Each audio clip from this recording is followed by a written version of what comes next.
All right, welcome to the Metta Performance Podcast. We explore how compassion, high achievement, and human connection come together in work, sport, and life. Today, we're going to do one of our first couple episodes. We're going to hang with a couple members of the team at Metta, which is cool because they're both coaches. But I'm more excited to talk about the coaching relationship, and then also, the stuff about how everyone can do better. But I'm really interested in the relationship. So, how are you guys doing? Doing good. Doing good. Right. So we have Mike Seiler. So if people want to hear about Michael Seiler, you have to go listen to episode 1 and hear all about him. So basically, Michael, I'm going to tell you right at the beginning of this, we just don't care about you, but we care about Kate because we haven't heard from Coach Kate, who's one of our coaches here at Metta. So can you give us kind of your bio-ish on where you're at? And, specifically, I'm a little interested in, how last summer went down. Yes. So my name is Kate Seiler. I am Michael Seiler's daughter. I grew up in Louisville with them, of course. Started racing cyclocross when I was about 9 years old. Had a lot of fun with that, but then slowly started switching to road and track racing. I raced at an elite level from, I guess the age of 17 to I'm 23 now, and just finished I don't want to say last season, but I just raced in Belgium for a third season in a row. This past summer was racing for a Belgian women's cycling team, racing at the highest level that I've ever been at, and now I am taking a break and I am working a lot. I just finished university last year. I went to Colorado Mesa University for the past 5 years, and now I'm still living in Grand Junction, just working and trying to ride my bike when I can. We know you've been in Europe now. I've been to university. Yes. I picked up on that. Yeah, I've been to university. My kids just went to college, but Michael, yours went to university. Yeah. So on the other podcast, I don't know if we're going to do this consistently, but I like to do a speed round of questions, and normally it's super easy questions, but I'm going to mix it up a little bit this time. So, Michael, if Kate's given a weekend away to do anything that she wants, is she going to take a posh weekend away or go rough it in the woods? She'll go rough it in the woods in a heartbeat.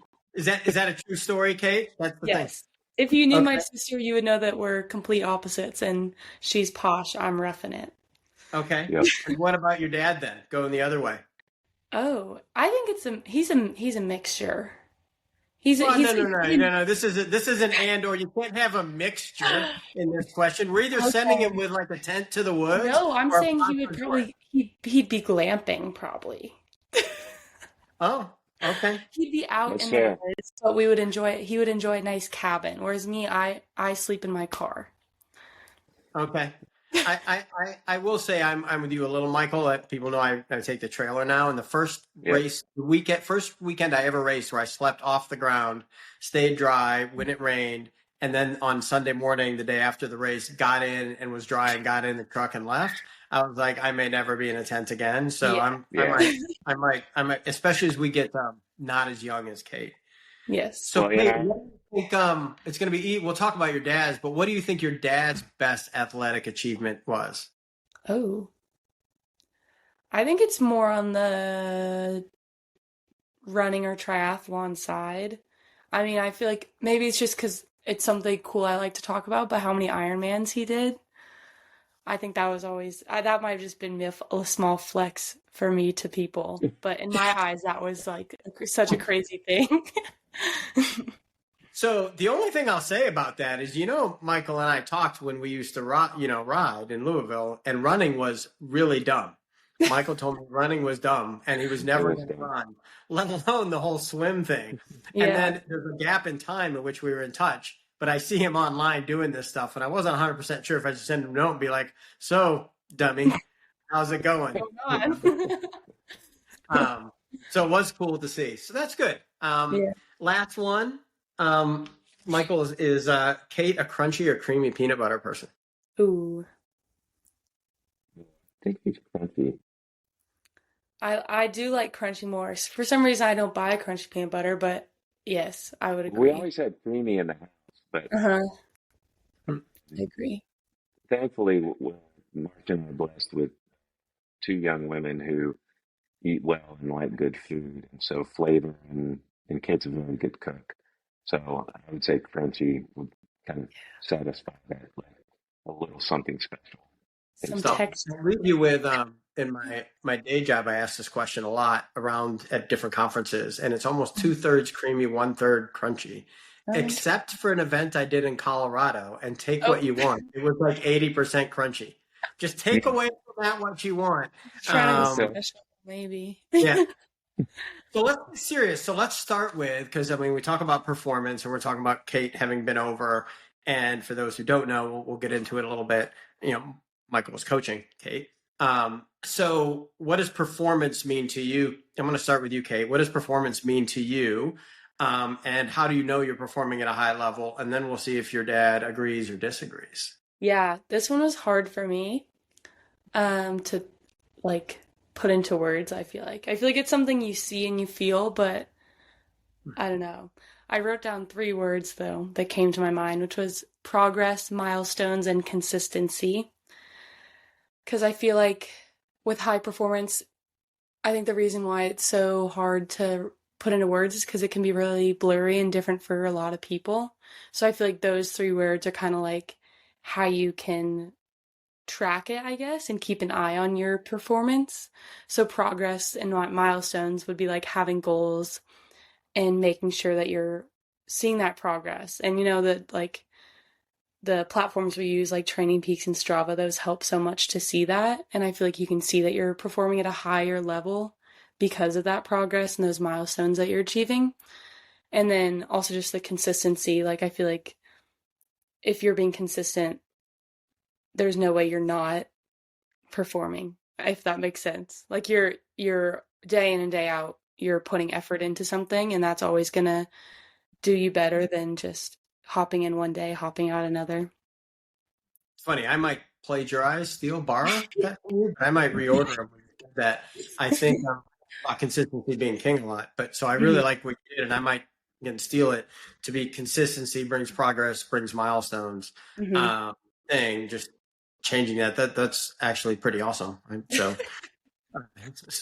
sorry, I'm just gonna steal it. That's okay. Yeah, Mike. I mean, does that align, Michael? Oh, yeah. I feel like I should pay her for that answer because, I do think consistency, especially with working with clients, um, you know, probably half of my clients have come to me and they're starting something.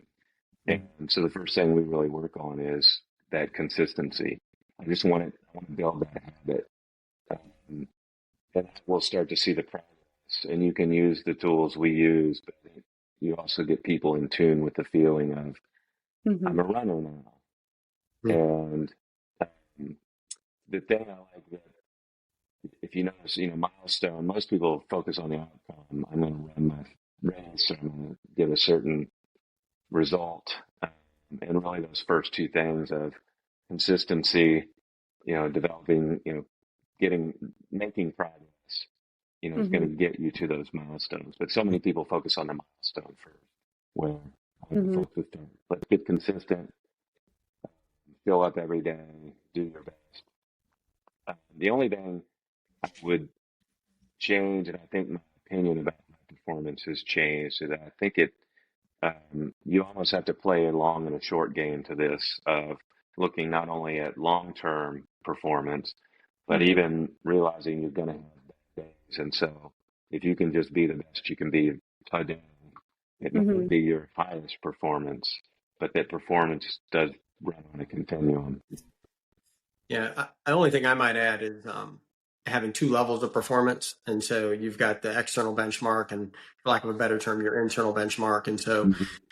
um, for Kate, it's like, to your point, can I be the best I can be? And that's kind of, goal A. Goal B, though, sometimes for some people is, Mhm. can I place? Where do I want to be in this crit? Did I kind of do what I needed to do? And of course, there's more variables there, who shows up where and type of day and everything else. I think there are those there. And I think those get inverted sometimes with people because there are you just can't control who shows up that day. Like Mhm. there's something that can show up, and those, those four freaks of nature just showed up. And so like, that changes where you might end up that day.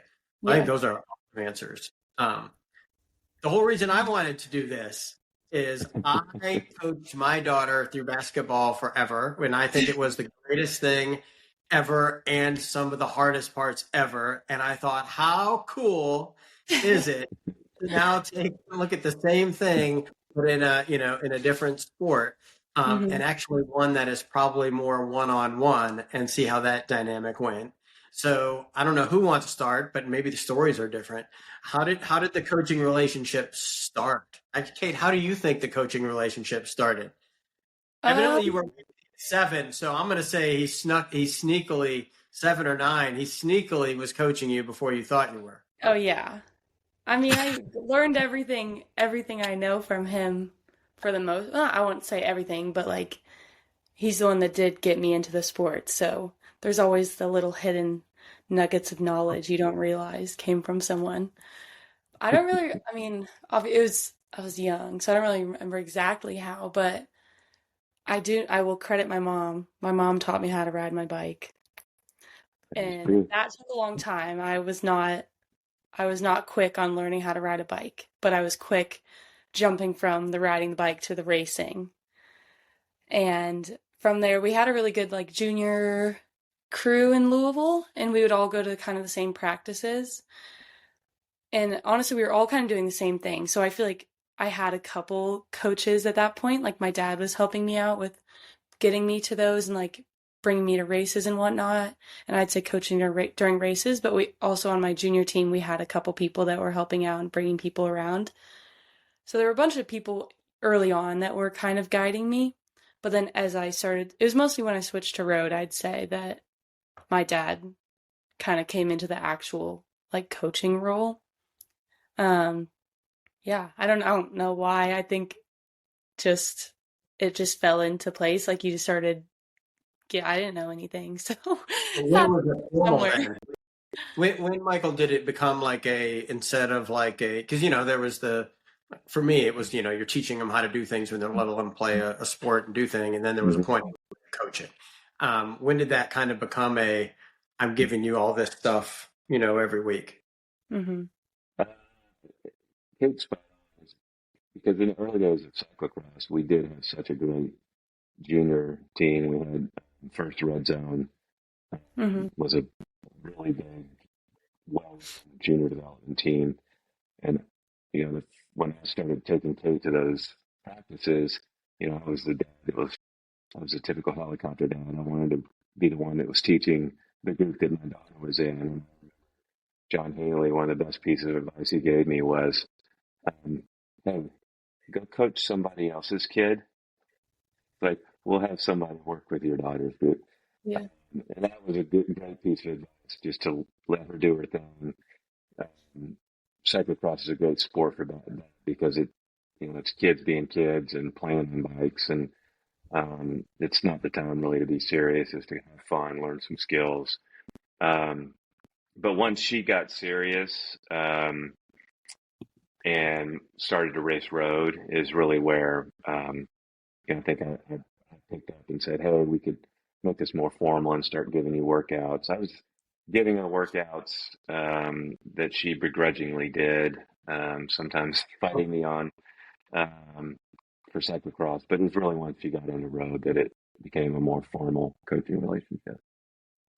So now that it's formal, let's go and kind of go we'll go to the negative part first, because obviously we know that for you. Like, what are some of the challenges, Kate, that you saw maybe with some others when you're being coached by your parental unit? Yeah. I feel like when I was younger, when I was a teenager, of course, probably.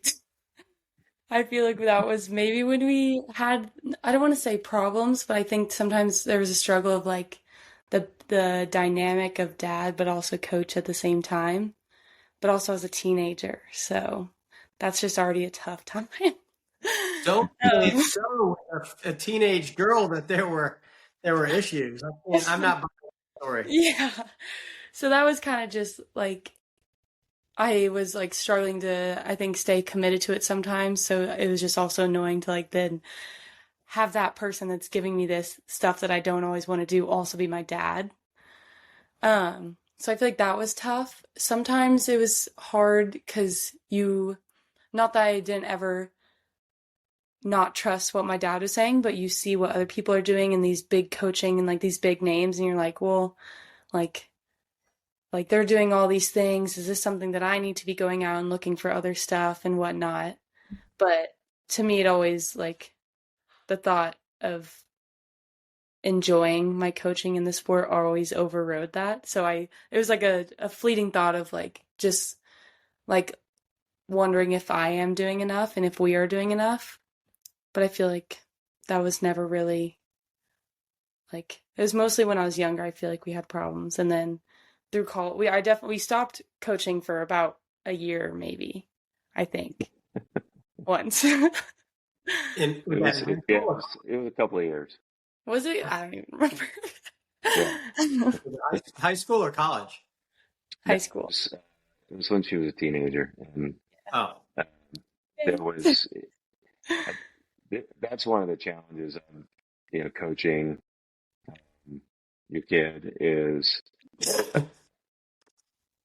managing those roles of child, athlete, parent, coach, and it just was getting too blurry, and I think neither of us was having much fun. And he had gone to the USA Cycling used to run these talent ID camps, and there's one run from just down the mountain from us. And she went to it a couple of times, and she said, "Hey, the guy that runs it, Rusty Miller, he's got spots." And I was like, "That's a great idea." Yeah.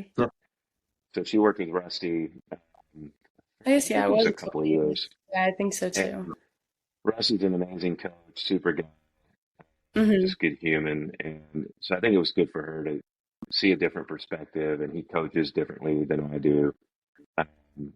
And so it was just a good opportunity for both of us. And I could just be dad, get her to the races, support her as a parent. And, well, that was one of my big questions, was that because coaching, like I said, coaching my daughter for multiple sports, but all of them were, practice starts when you get out of the car, practice ends when you get back in the car. But in an individual sport where you're talking about stuff in cycling, like I can see the line a lot more blurred, type of thing. I mean, we obviously face the same, like, you're an idiot for doing this thing, Dad. Because all teenage girls know everything. So what could we possibly know? So that is really interesting. So then when you jumped back in, so now when did you jump back in? Was that in high school then? It was still high school. Yeah. I'd say I switched coaching like either end of middle school or like my freshman year of college or of high school. And then kind of, I think it was my junior year of high school that I broke my elbow, and getting back into training. Yeah, it was my junior year. Getting back into training was very hard because that was my first like major injury with a surgery and having to get back into training. And I got like, I remember one day I was like hopping on the trainer to do intervals, and I'm like in a full sling like cast thing, and I just started freaking out, like having a panic attack basically. And I remember calling my dad, and I was like, I don't want to do this. Like this, I just feel terrible. I can't push anything. And was like, I feel like that was maybe one of the like only like panic attacks I've ever had. And I think he just came home and was like, okay, like it doesn't matter. You don't have to do this. And so it's nothing with the coach or anything. Like he was giving me what he thought I was prepared for, but I think it was just too much at once. And so I took a step back from riding for a little bit. And then once I was ready to get back riding, my dad just picked up on it again. And then rode all the way through college, right? Yep. And still coaching. Did you coach over the summer? I actually don't know the answer Yeah. to this. Yeah. Okay. I did. So, okay. Yeah. And so let's flip it around a little, I guess, Michael. The challenge is, she's still on here, by the way. So just out of let you know. Yeah, Just we're a not, heads Bunch we're of not- out. yeah, Be nice. yeah. Yeah, it's interesting. So, like, coaching journey. I mean, both our kids played soccer, pickup soccer, a bunch of sports, and because I grew up playing soccer, I coached. So I coached my kids early, but similar, it was very relaxed. It was learning how to play soccer. But I think some of the challenges are managing that role of parent versus coach. Um, Kate and I spent a lot of time together driving races, weekends, and in some levels that's an upside because I could see how she responded to stress, how she responded and learned, and so there were things like don't go talk to Kate immediately after a race, regardless of how she did. She needs some space. So I just I go do something else, let her do her thing, and when she comes back to the car, the tent, or wherever, then I know it's okay to start talking. Yeah. So there is that upside of familiarity of not only seeing your kid as an athlete, but being in the house, tone, what works, what doesn't work, which is just as important. And I think it also, because we really started, she started racing bikes at 9, and, as kids develop, they change. They were, how they feel about racing bikes, how they feel about their sport changes, what's important to them changes. And, I think cycling in particular and racing at the level Kate has been racing at can be very isolating for a kid because there's a high level of commitment. Now, that's true of any sport that somebody's committed to. And so you do you cut yourself off from social things. You're not hanging out with your friends as much because you got to go to a trainer to get your workout in. And that's really hard when a kid's growing up. And so it was, how do you manage that? And, I think we got to a point where I could tell, the best thing right now is for you to not do that workout. It's Yeah. to go be with your friends even today, even, when she was in college, I knew there were times where you just need to go for a hike, skip the ride, just go be in the woods. You need to be in the woods. So that's some of the challenges you have is just knowing the roles, knowing when to push, when to let off, when to be down. Yeah. Especially if, you have a bad result, you lose a game. That's the time to be down. Yeah. So that's not the time. Yeah, perfect. I used to tell people I never coach on the way home. They're like, what? Nope. We put on music and whatever. I actually wasn't at the game, which is a little weird. You're like, no, you were at the game. I know I was yelling at you during the game, but but we're not at the game. Everyone needs to chill, chill. And, I think it's great. You're saying first you have to be dad, I think. And I think the hard part is actually when to be coach. I would probably reverse that, Michael, from you're always dad. But when do you put the hammer down as a coach? Because, sometimes it's hard to make them do something, they kind of don't want to do, but you'd make another athlete go do. Yep. True. So those are all the challenges. So what are some of the highlights? I'll start, get you a big head here, Kate. I'll start with you, Michael. What are some of the highlights, your proudest moments, working with Kate? The one that immediately comes to mind, I don't know if you may be able to see in the background. So that's one of Kate's national championship jerseys. I noticed she didn't mention that she's a 6-time collegiate national champion. But I was preparing for a question like this, and so I was thinking of okay, what would be the one thing? And I think the thing as a dad and a coach that was the most exciting was seeing when your kid / athlete, starts to put things together and, learns things. But why I think that national championship jersey is so special to me is right before she won her first national championship, she was playing on the bike in her backyard and shattered her ankle. I mean, in many pieces. Um, and she's got the screws and the plates in her ankle to prove it. And it was what, in the spring It was 2 for days after my birthday. It was April 12th. yeah, Shout out for birthday. So shout out, still plenty of time to go buy Kate a birthday Yeah. gift. Don't yeah. forget. But I mean, we had this big year planned of racing. I mean, this was going to be, I think, one of the biggest years Hmm. for racing because she wanted it. She had set these goals of like, I haven't been to, you know, Athens. I know we had been to Athens probably, but I think like Toad was. Also, We had like the yeah. whole summer. We're Yeah. just going to be crisscrossing the country, and all of a sudden you're presented with this problem. Uh-oh, there goes the season. So, I basically was like, all right, well, let's get you taken care of, and then we're going to build a plan, and we're just going to work the plan. And it sucked at times, and I was crying, and I mean, we started with her just sitting in a chair doing weights. Was all she could do, and the thing that made me the most proud and the highlight was that she put the work in. Is she just trusted the process? She put the work in, did everything she needed to do to set herself up. And once we realized the season was gone, we were like, track nationals is what we're shooting for. And Hmm. just getting there was the goal. And, we got her in shape and everything. And she far surpassed that. So I think it's, to me, that jersey represents, what you want an athlete to do is to buy into the process, put in the work, and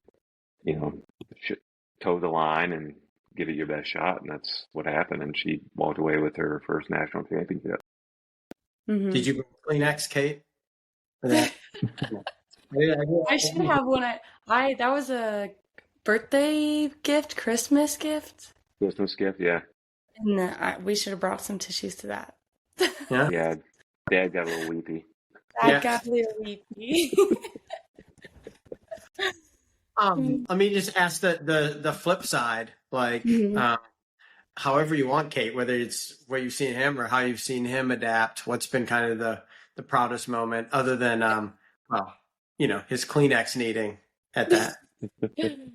I mean, of course, you I feel like I've seen him grow, like just getting new athletes and like hitting accomplishments. Like I think of when you were working with Lanier, I feel like Lanier had some really good years near the end where you worked with him a lot. And so that's always fun to see you get to work with so many athletes and like more higher level athletes too. But also I feel like maybe selfishly, my favorite thing about you coaching is like getting to tell other people that my dad coaches me. Because it's always fun to be in like Europe or something and they're like, well, who's your coach? I'm like, my dad. I always love that. It just feels, it's very comforting and like, I don't know, just my small little flex. Have you said and you can't have him? You can't He's use him? mine. No, but I should. That's funny. So I guess real quick, Michael, for just for you, kind of the pros and cons, I guess, if you would, of coaching your kid. I know you're talking, there's some good and bad, like real quick couple items on each for people to kind of be leery of, or the bonuses of why you should. Yeah, the pros.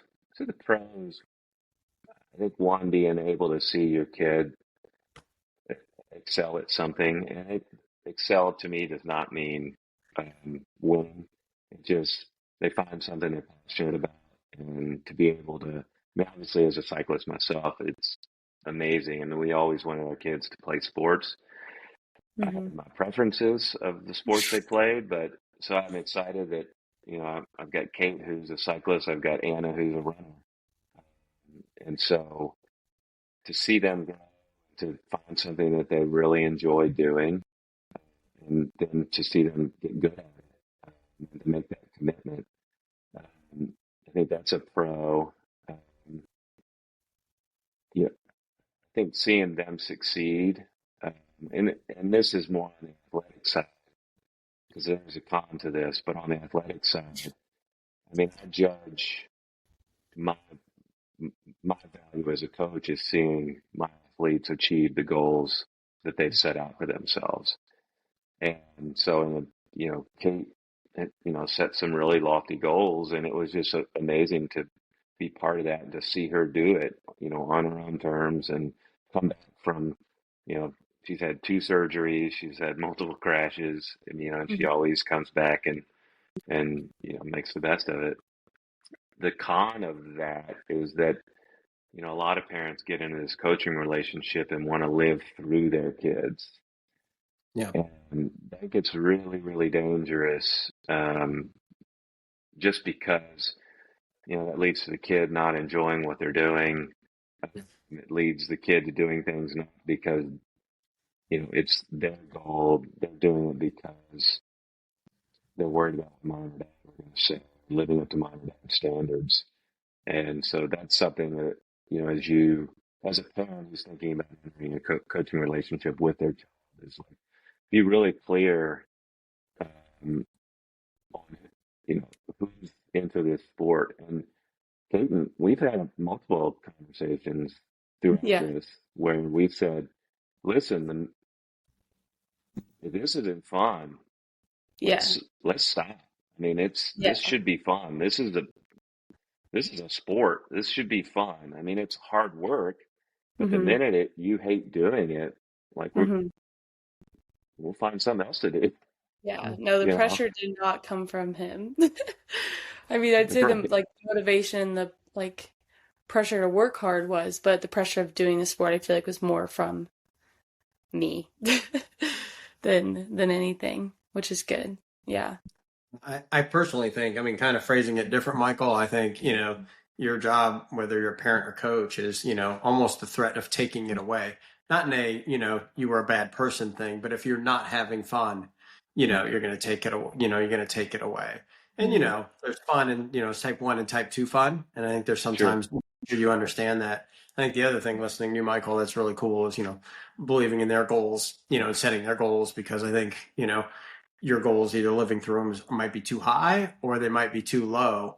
And I won't lie, I caught myself out. My daughter got in the car when we were in 8th grade and said, we're going to win a state championship at this school, which was awful at basketball. And I almost was like, no way. And then fast forward 4 years later and you're like, holy crap, that's what she made happen. And you're like, yeah. But the flip side is you do see, people who want to live vicariously through their child, and it's either not fun or they're just not capable. To me, success going back is did you get the most out of them? Were you able to get the most out of those athletes? Basically, they reached, terminal velocity is what I use a lot of times. Yeah. Did they reach terminal velocity? That's it. That's the best we could do with what you have. So I think those are great. Those are great. Those are great things. What, from a workout standpoint, I'm kind of curious too. So what frequency do you give workouts, and have you found the dynamic of feedback, do you think, different than other people, Kate? You get your workouts, is your feedback with your coach different than others, you think, or fairly similar? I think it's probably a little different. Obviously, we talk more than most coach athletes probably do, but usually it's just about junk and not really the training. I feel like I wrote down some of my advantages to my dad coaching me. I took notes. So one of them, which I just want to throw in because it kind of goes with the highlights, but I feel like having my dad as my coach, and I think even more so once you started Metta, I feel like I raced with a lot more honor, because I felt like in my head, this is good. So don't view this like you were putting pressure on me, but I feel like it was almost like a badge of honor. I wanted to do good because I want people to see Metta as the coaching works, if that makes sense. Because I feel like there's a lot of people that get high praise for coaching, and sometimes they don't always deserve it. So it always made me want to work hard and like race well because of that. But also I feel like with the coaching relationship, my advantages that I wrote down were like the honesty and openness. Like I was saying that we talk about a lot of junk, but I feel like it was just like my day-to-day stuff, which I think he can take a lot more from that than me talking to him about my workouts. So he knew like the context of maybe why a workout wasn't super good without me even telling him. I could have just said school's hard, and he's like, okay, yeah, I can see it. Or I'm tired, or, maybe I went out last night. Who knows? No one I will. Don't worry. I know. No one will know. No one will know. But I feel like that was a nice, like, it never felt like I had to work really hard for him to understand what was going on and for him to be able to adjust what we were doing, just because he knows me more than anyone else, any other coach would be able to. And that was why I always feel like I would get the question of why. Like I never went to a different coach, and I always said because if I was with anyone else, I'd probably be burnt out. And I think it's because I do like, for my training, I'm a very, like, I just want to have fun. And whenever training, like, obviously I do the hard work, but if something's really not enjoying for me, I will not do it. So I feel like he understood that, and he had a good mix of stuff for me that was like a really good balance with my lifestyle and the other things that I like to do. No, I think that's awesome. I think, it's a huge advantage, but it can be a disadvantage knowing everything. Because, of course, Yeah. when you're home, you can't skip, you can't hide, you can't do anything else. Yeah. So there's that pressure too. But I think a lot of us strive in that coaching relationship to understand the bigger picture, so that you can, to your point, like, I know when finals are, I know when stuff is happening, I know when there's other stresses. And so when your numbers look weird, Yeah. you're not sitting there trying to run the math. You're like, actually, this makes 100% sense. Let's Yeah. dial it back here because life is going to ride, going to be the main thing on training shotgun. That's a really good point, Kate, around that understanding between coach and athlete. I Yeah. also think, you call it junk, but that relationship building, well, Yeah. I think that relationship building, you build up that relationship, which you can't help it when you have, parental unit and child. And so you can have a real heart-to-heart discussion, and not walk away from the building. You just had a hard discussion about training because you have discussion. I hope you wouldn't leave. Yeah, that is true. I did also. No, go ahead. I wrote down another thing about balance and how having you as my coach, you like don't just care about me as the athlete and like the numbers and the performance of it. Like if I'm stressed out, you're like, okay, we're backing it off because I know that I want you to also have a happy life and do good in school and get, a good job and whatnot. So I feel like that was always nice for me because it's how I also viewed the sport, which I probably got from you. So it was a good, I feel like it worked out well. Yeah. What I was going to say is that, I think, John, to your point, I mean, those young conversations, um, I can hear her voice. I can, now with FaceTime and everything, I can see her face. And I can sometimes learn more in those conversations than any notes or data I see in Training Peaks. And so sometimes it's like, well, what did you talk about? Oh, we talked about music. We talked about what's going on at school. We didn't talk about training. No, didn't need to. Yeah. And so I think that I would probably put that in the advantage of that parent-child coaching relationship is you do see them, talk to them more often, gives you more opportunities to build, not only build trust, but just know how they're responding. You don't always get that with, my other athletes. I've got some that I have to pull teeth to get any information out of, and I've got others that check in regularly. So I'll take any type of communication because it's going to tell me something. So with all that in mind, what advice, I'll start with you, Michael, because I want to see then if Kate thinks it's good advice. Um, what advice would you give, other parents, who are thinking about entering a coaching relationship? Now we didn't do this, and I think somewhat is dependent upon the age of your child, of like when you're starting.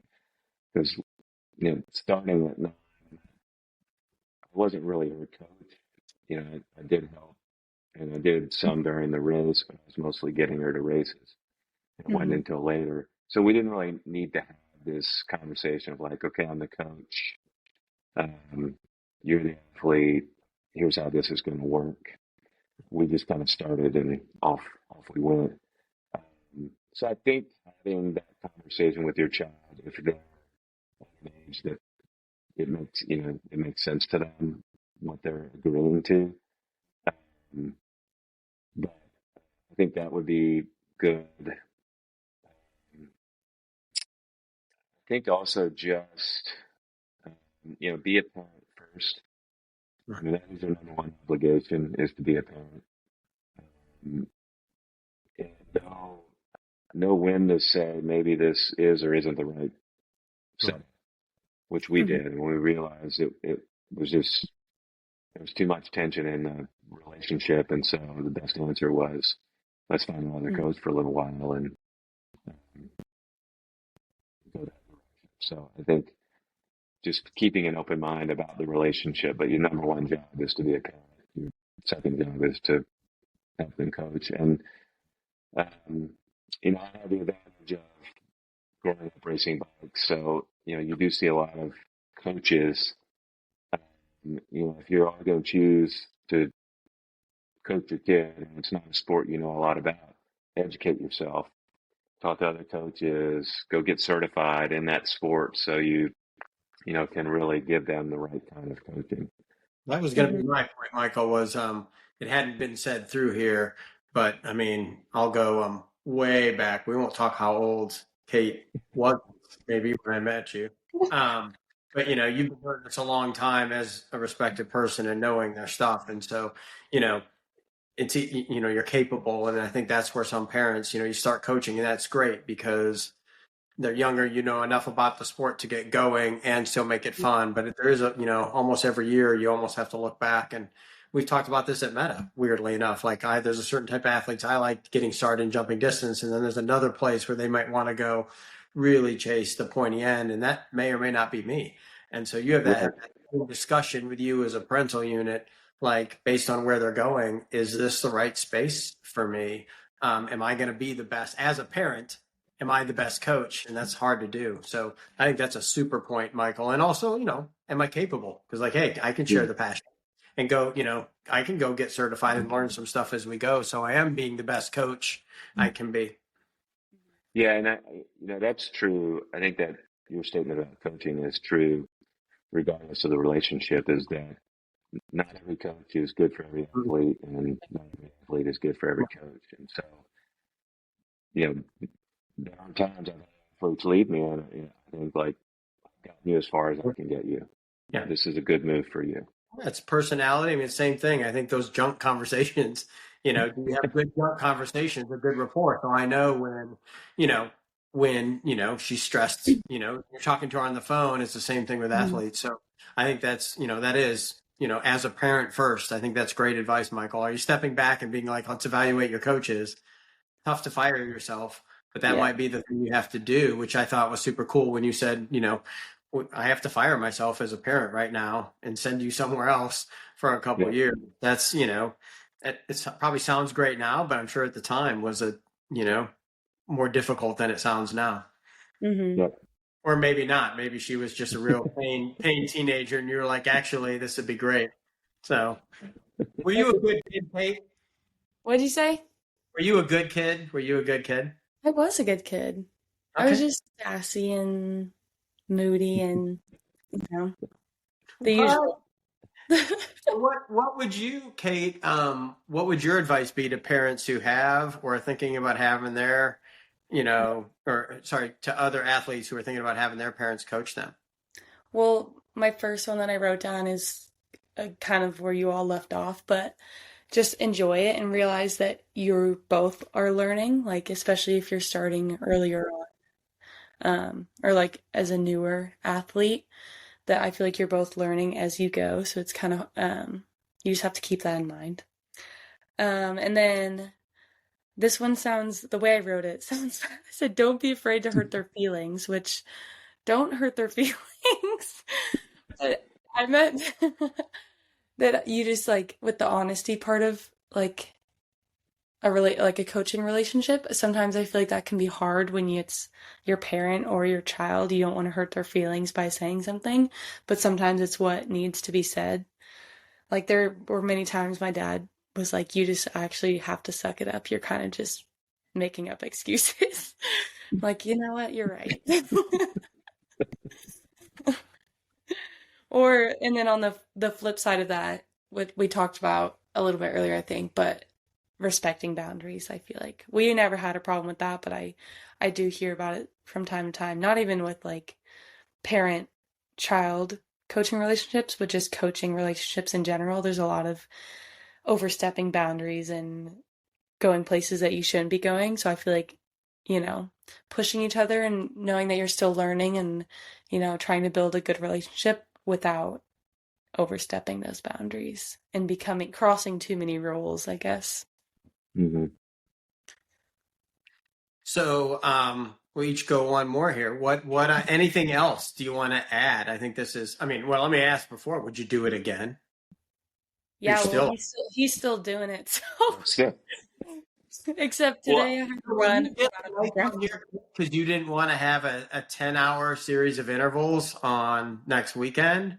Like, no, I would do it and find a whole list of new stuff. Yeah. Oh gosh. No. He's still coaching me now, but it does look a lot different.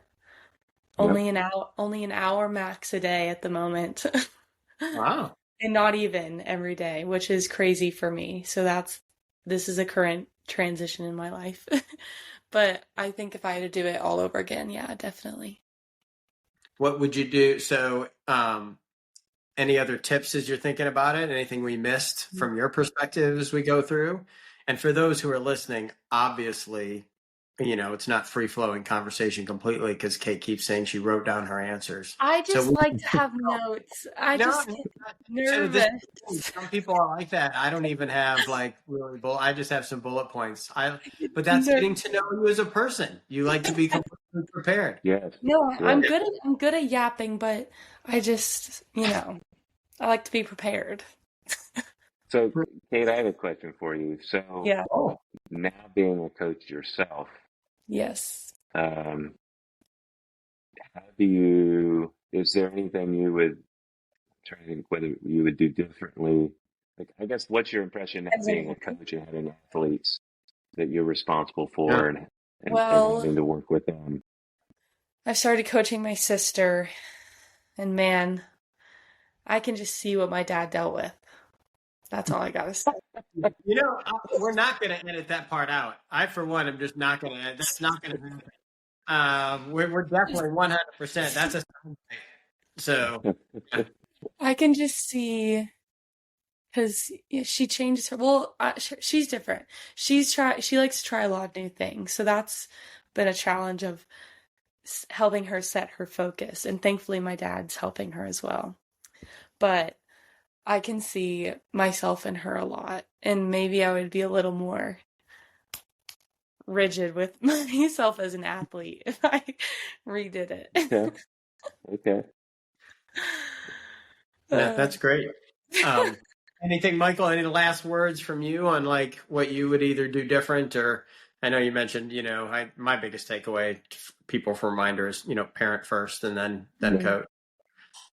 No, I think it can be a whole lot of fun. And, I think it's just being really aware. And, you can even do things if you're going to have a conversation, is even verbally tell your child, I'm going to talk to you as a coach. Mm-hmm. Or let's have a father-daughter conversation. Yeah. So that it's really clear, because that's the bit. I think that's really where a lot of them a lot of these relationships kind of get off the rails is just how you manage those difficult.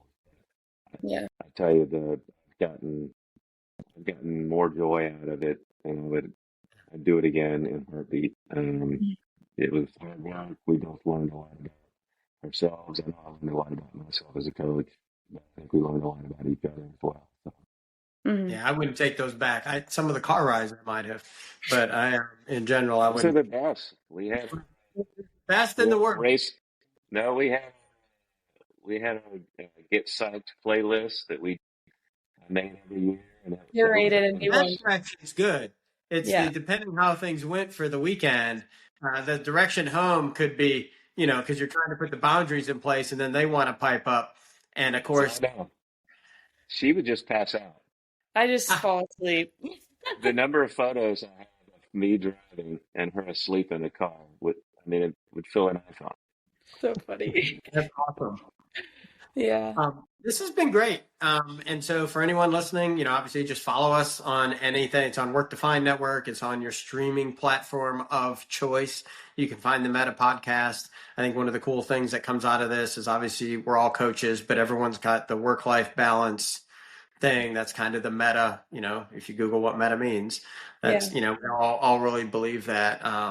And we're all easy to reach. And, if you didn't believe Kate's answers because her dad was on, you're welcome to reach out to Kate.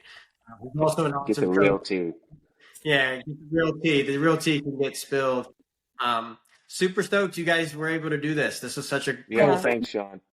Thank you. That was fun.